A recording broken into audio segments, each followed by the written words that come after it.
ஜோதிட நண்பர்கள் அனைவருக்கும் வணக்கம். இன்னைக்கு நம்ம என்ன வீடியோ பார்க்க போறோம் அப்படின்னா, ஒரு பிசினஸ் ரிலேட்டடான ஒரு வீடியோ.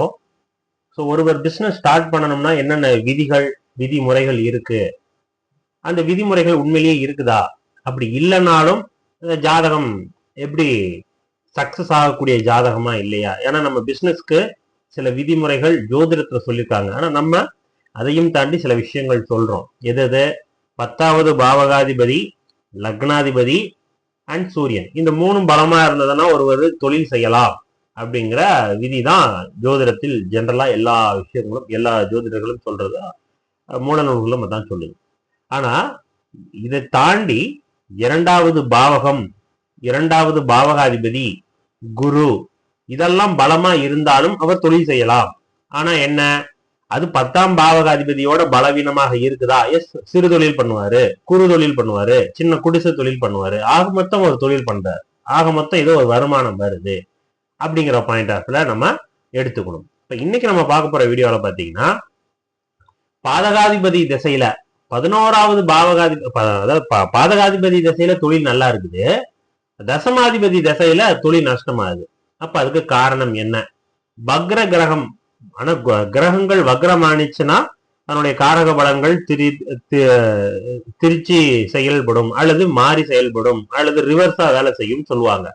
ஆனா இங்க வக்ர கிரகங்கள் தான் ஜாதகத்தை பயங்கர கடனாளி ஆக்கி இருக்குது. அப்ப அதற்கான காரணம் என்ன? அப்ப வக்ர கிரகம் எப்பொழுது நெகட்டிவா பலன் செய்யும் அப்படிங்கிற பாயிண்ட்ல சொல்றான். குரு வந்துருச்சுனாலே உங்களுக்கு பணத்தை தானே கொடுக்கணும், ஏன் செலவு கொடுத்துச்சு? அப்ப அந்த பாயிண்ட்டையும் நம்ம பார்க்க போறோம். ஸோ இப்ப நான் சொன்ன இந்த கேட்டகரியில தான் அது ஒரு ஜாதகம் நம்மள்ட்ட வந்தது. அந்த ஜாதகத்தை நம்ம எக்ஸ்பிளைன் பண்றேன், விரிவா உங்களுக்கு புரியும். ஸோ ஜாதகம் ஸ்கிரீன்ல வரும், பாருங்க சார்.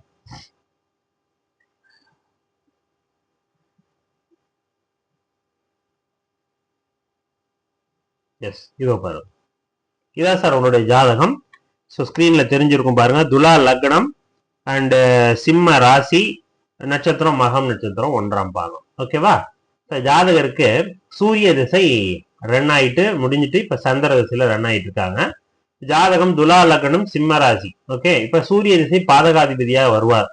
பாதகாதிபதினு சொல்லக்கூடிய சூரியன் அந்த பாவகத்துக்கு 5ல, லக்னத்துக்கு 3ல உட்கார்ந்து இருக்கார். இந்த சூரியனுடைய திசையில பிசினஸ் நல்லபடியா போயிருக்குது. இவர் என்ன பிசினஸ் பண்ணாரு அப்படின்னா, இங்க சூரியன் அப்படிங்கும் பொழுது உங்களுக்கு அரசு சார்ந்த அமைப்புகள் அல்லது உயர் பதவி அப்படின்னு சொல்லலாம், எலக்ட்ரிக்கல் சார்ந்த விஷயங்கள் சொல்லலாம், பேங்க் செக்டார்னு சொல்லலாம், டீச்சிங் லைன் சொல்லலாம், கன்சல்டன்ட் ரிலேட்டடான ஒர்க்னு சொல்லலாம்.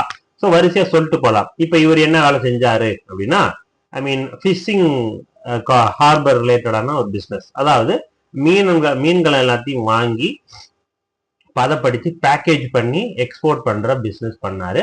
இவர் அது சக்சஸும் பண்ணாரு சூரிய திசையில. அப்ப இந்த ஜாதகத்துக்கு சூரியன் யாரு? சரராசிக்கு 11வது பாவகாதிபதியான சூரியன் பாதகாதிபதி.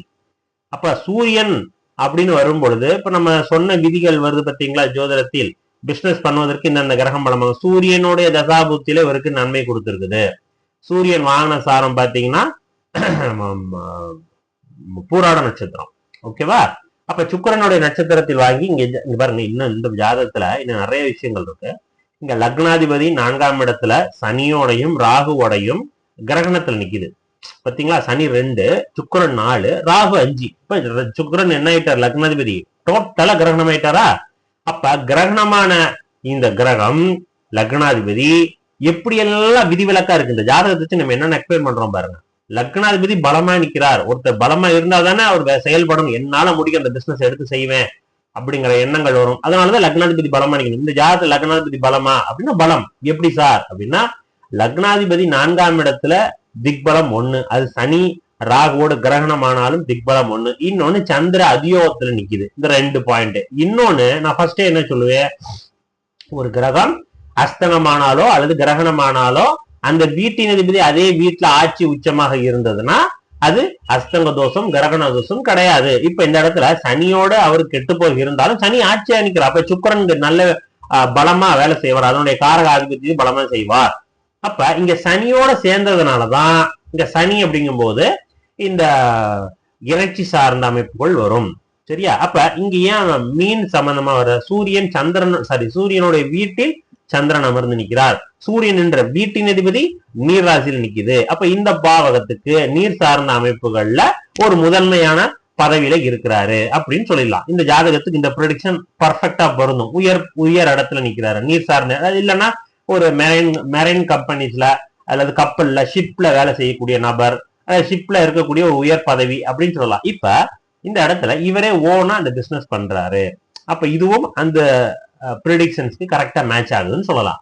அப்ப இது போன்ற ஒரு ஃபிஷஸ்லாம் வாங்கி பேக் பண்ணி எக்ஸ்போர்ட் பண்ணக்கூடிய ஒரு முதலாளி அப்படிங்கிற அமைப்புல இந்த ஜாதகம் இயங்குது சூரிய திசையில. சரி, அப்ப சூரியன் பாதகாதிபதியாக இருந்தாலும் நன்மை தந்துடுறாரு. சரிங்களா? அப்ப அவர் ஜாதகத்தில் நிறைய அந்த சூரியன் சுக்கிரன் சாரம் வாங்கி சுக்கிரன் லக்னாதிபதியாக இருக்கிறதுனால சிறப்பா அவருக்கு நல்ல பொருளாதாரத்தையும் மதிப்பையும் சொத்து சுகத்தை எல்லாம் சேர்த்து கொடுத்துருச்சு. பிசினஸ் நல்லா பண்ணிருச்சு. இப்ப சந்திர திசை வாங்க. சந்திரன் ஜாதகத்துக்கு 10ஆம் பாவகாதிபதி. 10ஆம் பாவகாதிபதி தசை வந்துச்சுன்னா இன்னும் பல மடங்கு போகணும்ல. ஏன்னா 10ஆம் பாவகாதிபதி 11ஆம் இடத்துல உட்கார்ந்து 10ஆம் வீட்டுல கேது குரு கேலயோகம் வேலை செய்யணும். இந்த ஜாதகத்துக்கு குருவும் கேதுவும் சேர்ந்துச்சுன்னா கேலயோகம் பயங்கரமா வேலை செய்யணும்ல. கேலயோகம்னா கோடீஸ்வர யோகம், குருவும் கேதுவும் சேர்ந்துச்சுன்னா அப்ப சந்திரசில இவர் மிகப்பெரிய கோடீஸ்வரர் அப்படித்தானே எல்லாம் ப்ரெடிக்ஷன் பண்ணியிருக்கணும். ஆனா இவர் என்ன நடந்திருக்குன்னா சந்திர திசையில தான் 40 லட்சம் கடன் ஆயிருக்காரு. தொழில் நஷ்டமாகுது. அப்ப இது என்னத்துக்கு, எதனால, இந்த பாயிண்ட நம்ம பார்க்கணும். அப்ப 10வது 11வது பாதகாதிபதி திசையில யோகத்தை கொடுத்துட்டு 10ஆம் பாவகாதிபதி தசமாதிபதி தொழிலுக்கான ஆதிபத்திய கிரக தசாபுத்தியில பாத்தீங்கன்னா தொழில் நஷ்டமாகுது. இங்க 10ஆம் இடம் சிறப்பா நிக்குது, கேலயோகத்துல நிக்குது. அப்ப பல கோடிகள் கொடுக்கணும் நீங்க அந்த பிசினஸ்ல, ஏன் கொடுக்கல அப்படிங்கிற விஷயத்த பார்க்கணும். இப்ப விஷயத்துக்கு வாங்க. இந்த ஜாதகத்தில் சந்திரன் எப்படி நிக்கிறாரு, சந்திரனை பொறுத்து தான் இப்ப இந்த கடன் நடக்குது. எப்படி நடக்குது? 10ஆம் வீட்டுல குரு 6வது பாவகாதிபதி. நல்லா புரிஞ்சுக்கணும். துலா லக்னத்திற்கும் ரிஷப லக்னத்திற்கும் குரு மனசார கூட நன்மை தரமாட்டார் அப்படிங்கிற இந்த பாயிண்ட அழுத்தம் திருத்தமா எழுதிக்கிங்க. அப்படிப்பட்ட அந்த குரு வக்ரம் ஆயிட்டார, அப்ப நீச்ச பலம் தானே. அப்ப குரு உங்களுக்கு ஒண்ணு பெருசா கெடுபலன் தரமாட்டார். இதுதானே சார் பலனு. ஆனா இந்த இடத்துல குரு எப்படிலாம் பலன் செய்யறார் அப்படின்னா, குரு நின்ற வீட்டின் அதிபதி சந்திரன் தேய்பிரை தான். ஆனா அவர் எப்படி நிக்கிறார், கிட்டத்தட்ட சுயசாரம் ஏன் நிக்கிறார். அப்ப சந்திரன் பலமா நிக்கிறார் மாதிரிதான் இது பொருள். எப்படி சார்? சந்திரன் மகம் நட்சத்திரத்துல அமர்ந்து நிக்குது. மகம் அப்படிங்கிறது சந்திரனுடைய வீட்டில் கடகராசியில சந்திரனை போலதான் கேது செயல்படுவார். அப்ப இந்த ஜாதகத்தில் சந்திரன் எப்படி செயல்படுவாரு? சுயசாரமாக நின்று வேலை செய்யற மாதிரிதான் அது அர்த்தம். அப்ப சந்திரன் பலமா நிக்கிறார், கிட்டத்தட்ட ஆட்சி நிலை.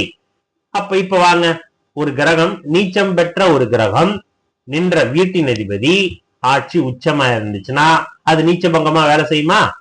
இப்படிதான் சார். இப்ப அந்த சந்திரன் வீட்டுல இருக்கக்கூடிய குரு நீச்சமாக இருந்து நீச்ச பங்கமாகி சந்திர தசை தொட்ட உடனே அந்த குரு பயங்கரமான டாமினேட் பண்ணிச்சு. கிரக வலுவுல சந்திரனோட குரு தான் பலம்.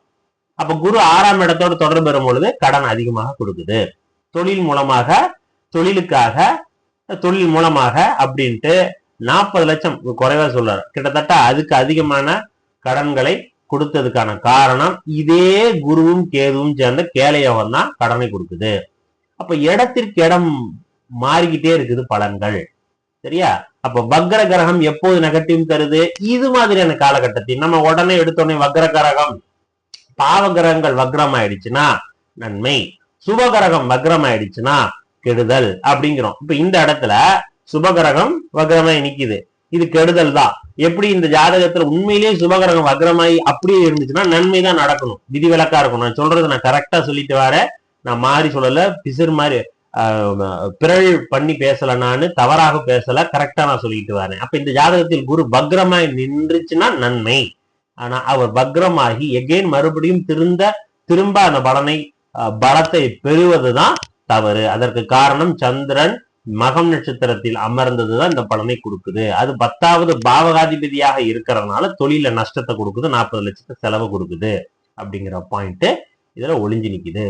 அப்ப இந்த வீடியோவின் மூலமாக, இந்த உதாரண ஜாதகத்தின் மூலமாக என்னென்னலாம் தெரிஞ்சுக்கலாம், என்னென்ன விஷயங்கள் இந்த ஜாதகத்தின் மூலமாக நம்ம ஒரு துணுக்குகளாக தெரிஞ்சுக்கலாம் அப்படின்னா, லக்னாதிபதியோ எந்த ஒரு கிரகமோ, அது கிரகணமோ அஸ்தங்கமோ, ஆனா அந்த வீட்டுல இருக்கக்கூடிய கிரகம் ஏதேனும் ஒண்ணு ஆட்சி உச்சமா இருந்துச்சுன்னா அது கிரகண தோசை, அஸ்தங்க தோசை விளக்கம் இதோ இருக்கு. அப்படி இல்லைன்னா இவர் பிசினஸ்குள்ளேயே போயிருக்க மாட்டார். லக்னாதிபதி வீக் ஆயிருச்சுன்னா ஏதோ ஒரு வேலை, கிடைச்ச வேலை, கூலி வேலையாவது பண்ணியிருக்கணும். ஒரு பெரிய லெவல்ல பிசினஸ் பண்றார். ஓகே, அப்ப அந்த அடிப்படையில லக்னாதிபதி பலமா நிக்குது. அப்ப இங்க ஆட்சிங்கிற சனி ஆட்சிங்கிற ஒரு பலம் இதை வேலை செய்யுது. ஒண்ணு. அடுத்தது பாதகாதிபதி நன்மை தருகிறார். எப்பெல்லாம் நன்மை தருவார்? இந்த மாதிரியான காலகட்டங்களில் நன்மை தருவார். சரி, 10வது பாவகாதிபதி எப்போது கெடுதல் தரும்? இது போன்ற அமைப்புகள்ல. கேளயோகம் எப்பொழுது கெடுதல் தரும்? இது மாதிரியான அமைப்புகள்ல. சுபகிரகம் வக்ரமானிச்சுன்னா நன்மை தானே, கெடுதல் தானே. ஆனா இந்த ஜாதகத்துக்கு சுபகிரகம் வக்ரமானாதான் நன்மை. அப்படி வக்ரமானாலும் கெடுபலனை கொடுத்திருக்குது. இப்படிங்கிற ஜிக்ஸாக்கான பலன்கள் இந்த ஜாதகத்துல நிறைய இருக்கு. அதற்கான உதாரண ஜாதகம் தான். கொஞ்சம் டீப்பா பாருங்க. மறுபடியும் கூட ரிவைஸ் பண்ணி கூட நீங்க கேட்டு பாருங்க. இந்த ஜாதகம் உங்க ஜாதகத்துல நிறைய துணுக்குகள், சூட்சுமங்கள் நமக்கு புலப்படும். ஓகேவா? ஸோ இது ஒரு உதாரண ஜாதகமா நம்ம நேர்களுக்காக எடுத்தது. பிடிச்சிருக்கும்னு நினைக்கிறேன். பிடிச்சிருந்துச்சா நம்ம சேனலை சப்ஸ்கிரைப் பண்ணிட்டு ஃபாலோ பண்ணீங்க. அடுத்த வீடியோல சந்திக்கலாம். நன்றி, வணக்கம்.